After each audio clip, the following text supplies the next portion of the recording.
Қуаты 1100 мегаватт жолданатын бу газ қондырғысы сыртқы электрмен. Слышно? Да. Пойдет сериал,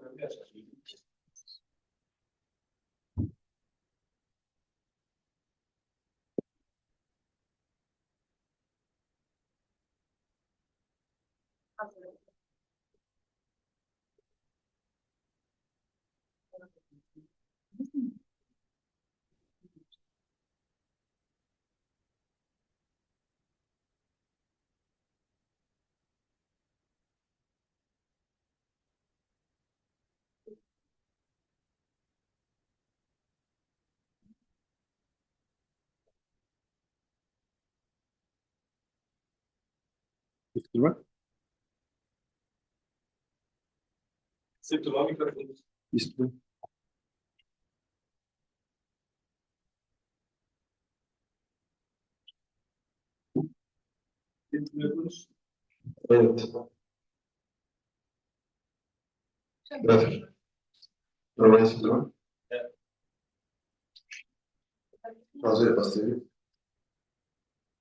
Сәлеметсіздер ме, құрметті қоғамдық тыңдауға қатысушылар. Менің аты-жөнім Смағұл Ахмет Смағұлұлы, Сәтбаев қаласының әкімінің орынбасары боламын. Қоғамдық тыңдаулар өткізу ережесіне сәйкес қоғамдық тыңдаулар төрағасы боламын. Естеріңізге сала кетейін, қоғамдық тыңдаулар өткізу ережелеріне сәйкес қоғамдық тыңдаулардың барлық процесін бейнежазбасы жүргізіледі. Бүгін 20 тамыз 2026 жылы ашық жиналыста Қызылорда облысында жалпы қуаты шамамен 1100 мегаватт бу газ қондырғысы базасында электр станциясын салу ықтимал әсерлер туралы есеп шығады. Белгіленген қызметтің бастамашысы Самұрық энергия акционерлік қоғамы. Қоғамдық тыңдаулар ашық деп жарияланды. Қоғамдық тыңдаулар өткізу ережесіне сәйкес хатшыны сайлау қажет. Хатшы қоғамдық тыңдаулар хаттамасын мемлекеттік және орыс тілінде сапалы жасауға жауапты болады. Хаттамаға қол қояды және 2 жұмыс күн ішінде хаттаманы ұлттық деректер банк сайтына жүктейді. Ашық дауыс беру арқылы қоғамдық тыңдаулардың хатшыны сайлауды ұсынамын. Хатшы ретінде Жаксиманов Ануар ұсынылады. Хатшыны бекіту үшін дауыс берулеріңізді сұраймын. Хатшыны бекітуге келіскен қатысушылар қол көтеруді сұраймын. Қабылданды. Келесі күн тәртібі ұсынылады. Аталған жобаға қатысты материалдар баяндама түрінде қарастыру. Берілген уақыт 15 минут. сұрақ жауап қоғамдық тыңдау барысында барлық қатысушылар өз пікірлерін білдіріп және баяндамашыға сұрақ қоя алады. Оған берілген уақыт 10 минут. Қорытынды жасау және қоғамдық тыңдауларды жабу 5 минут және соғылған дауыс берулерін сұраймын. Күн тәртібіне келісушілер қол көтерулеріңізді. Күн тәртібі бекітілді. Тыңдаулардың төрағасы мен хатшысы тағайындалды. Баяндамашыға сөз беремін.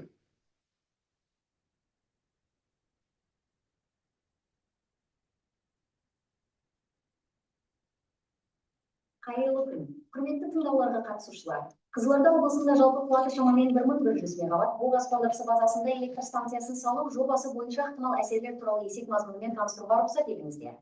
Бұл жоба Қызылорда облысындағы қуаты 1100 мегаватт жобаланатын бу газ қондырғысын сыртқы электрмен жабдықтауға арналған. Белгіленген қызметтің бастамашысы Самұрық Энерго акционерлік қоғамы болып табылады. Қоғамдық тыңдаудың мақсаты жоспарланған жұмыстар, қозғалатын аумақтардың экологиялық тепе-теңдігін қорғау бойынша белгіленген шаралар және өмірді сенімді электрмен жабдықтауды қамтамасыз ету үшін жобаның пайдасы туралы ақпаратты ашық ұсыну болып табылады. Жобамен қуаты 1100 мегаватт жаңа бу газ электр станциясын салу жоспарлануда. Өндірілген энергия тұтынушыларға беріледі және еліміздің бірыңғай энергетикалық жүйесіне біріктіріледі. Қызылордадағы жаңа станцияны Шымкенттегі ұзындығы 520 шақырым және Жезқазғандағы ұзындығы 413 шақырым. Қосалқы станциялармен байланыстыратын әуе желілерін тұрғызу жоспарлануда. Жобамен жалпы ұзындығы 900 шақырымнан асатын кернеу 500 кВт және 200 кВт электр берудің әуе желілерін салу, сондай-ақ қолданыстағы Шымкент және Жезқазған қосалқы станцияларында 500 кВт ашық тарату құрылғыларын кеңейту жоспарлануда. Белгіленген қызметті іске асыру учаскесі келесі облыстарды қамтиды: Қызылорда, Түркістан, Алатау және Шымкент қаласы. Жобаланатын трассалар кеңесі аудандар бойынша тартылады. Қызылорда облысы, Қызылорда қаласы, Жаңақорған, Шиелі, Сырдария аудандары, Түркістан облысы, Төлеуі, Қазығұрт, Отырар, Сауран аудандары, сондай-ақ Арыс қаласының әкімдігі. Ұлытау облысы, Ұлытау ауданы, сондай-ақ Сәтбаев қаласы, Жезқазған қаласы, Шымкент қаласы. Ең жақын тұрғын аймақ жұмыс жүргізілетін орындардан қауіпсіз қашықтықта орналасқан. Шымкент қаласында 143 метр, Ұлытау облысында 216 метр, Түркістан облысында 235 метр, Қызылорда облысында 321 метр. Құрылыс монтаждау жұмыстарын 2026 жылы басталып жоспарланған. Жалпы құрылыс мерзімі 5 жылға дейін созылады.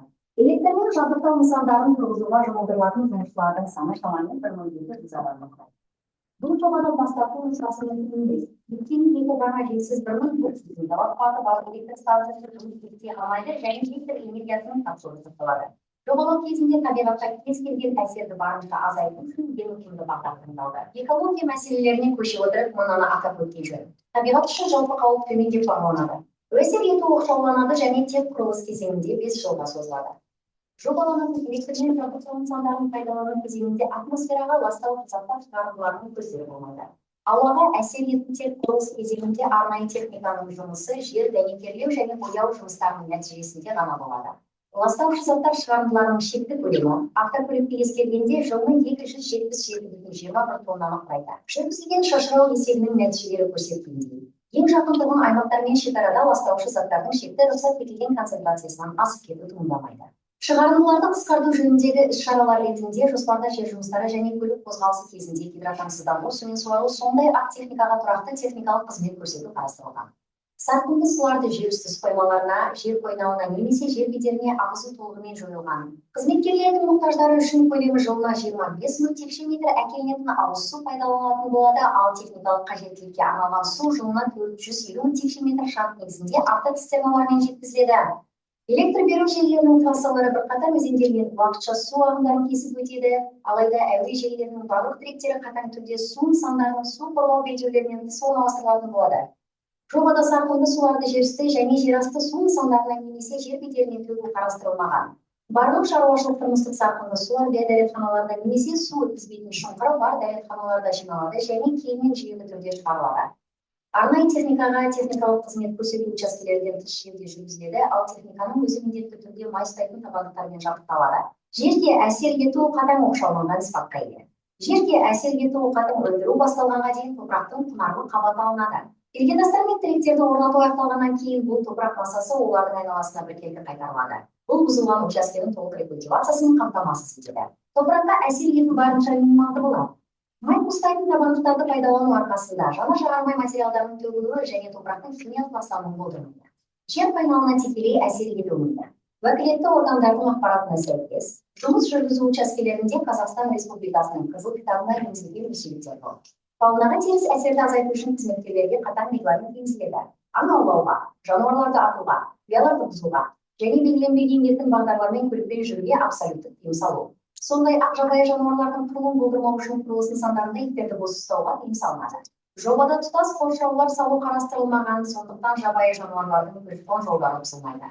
Охотзоопром республикалық мемлекеттік қатынау кәсіпорынның жауабына сәйкес географиялық координаттық нүктелер ақбөкендердің мекендеу ареалы сондай-ақ Қызыл кітапқа енгізілген және жойылу қаупі төнген шетбұлақ, езгелдек, бұлдырық және басқа да жабайы құстардың мекендеу ортасы болып табылады.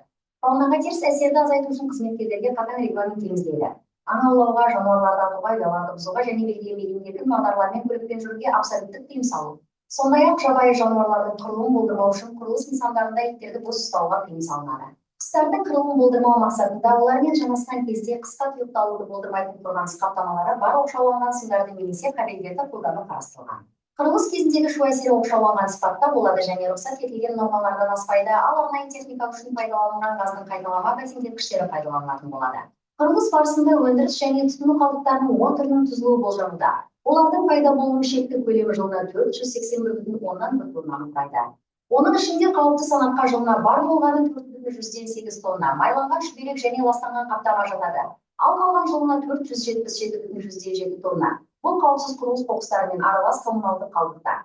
Қалдықтарды басқару экологиялық талаптарға қатаң сәйкестікте ұйымдастырылатын болады. Қалдықтарды араластыруға жол берілмейді. Олар контейнерлерде бөлек жиналады және мамандандырылған ұйымдарға жедел беріледі. Нысандарды орналастыру учаскелерінде кез келген қалдықтарды көму толығымен жойылған. Құрылыс кезеңінде автокөлік және құрылыс техникасы шу көздері болып табылады. Есептеулер көрсеткендей, ең жақын тұрғын аймақтардың шекараларында шекті рұқсат етілген дыбыс деңгейінен асып кетулер жоқ. Әсер ету уақытша және оқшауланған сипатта келеді. Қосалқы станцияларда қызметкерлерді биологиялық қорғау үшін стационарлық металл экрандаушы құрылғыларды орнату қарастырылған. Электромагниттік өрістің әсерінен қауіпсіздік санитарлық қағидалармен қатаң бақыланады. 500 киловольт әуе желісі үшін нормативтік санитарлық ажырау 30 метрді, ал 220 киловольт әуе желісі үшін 25 метр. Бұл бүкіл бағдар бойынша ең жақын тұрғын үй құрылысына дейінгі регламенттелген қауіпсіз қашықтық толығымен сақталатынын білдіреді. Жобаны іске асыру бірнеше облысты сенімді және тұрақты энергиямен жабдықтауды қамтамасыз ете отырып, айтарлықтай қолайлы әлеуметтік экономикалық әсер етеді. Барлық салынған жобалық шешімдер, санитарлық нормалар және экологиялық қауіпсіздік қағидалары қатаң сақталған жағдайда теріс әсер құрылыс кезеңімен шектелген оқшауланған, қысқа мерзімді және қайтымды сипатта болады. Қоршаған ортаға, биоәртүрлілікке және халықтың денсаулығына елеулі және қайтымсыз нұқсан келтірілмейді. Осы бейне және аудиоматериал Самұрық-Энерго акционерлік қоғамның жобалық құжаттамасы негізінде жасанды интеллект технологияларын пайдалана отырып қалыптастырылған.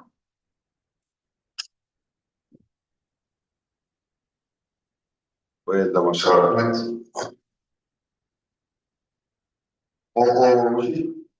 Қатысушылар баяндамашыға сұрақ қояды. Және қатысушылардың сұрақ қоймақтарын өз-өзін таныстыруды талап етеміз. Сұрақтарыңыз жоқ болса, онда қорытындылау ұсынамын. Мүдделі мемлекеттік органдар мен жұртшылықтың барлық ескерулері мен ұсыныстары қоғамдық тыңдаулар хаттамасында көрсетілетін болады. Қоғамдық тыңдаулар мүдделі жұртшылықтың қатысуына байланысты өткізілді және жабық деп жарияланады. Рахмет, барлықтарыңызға.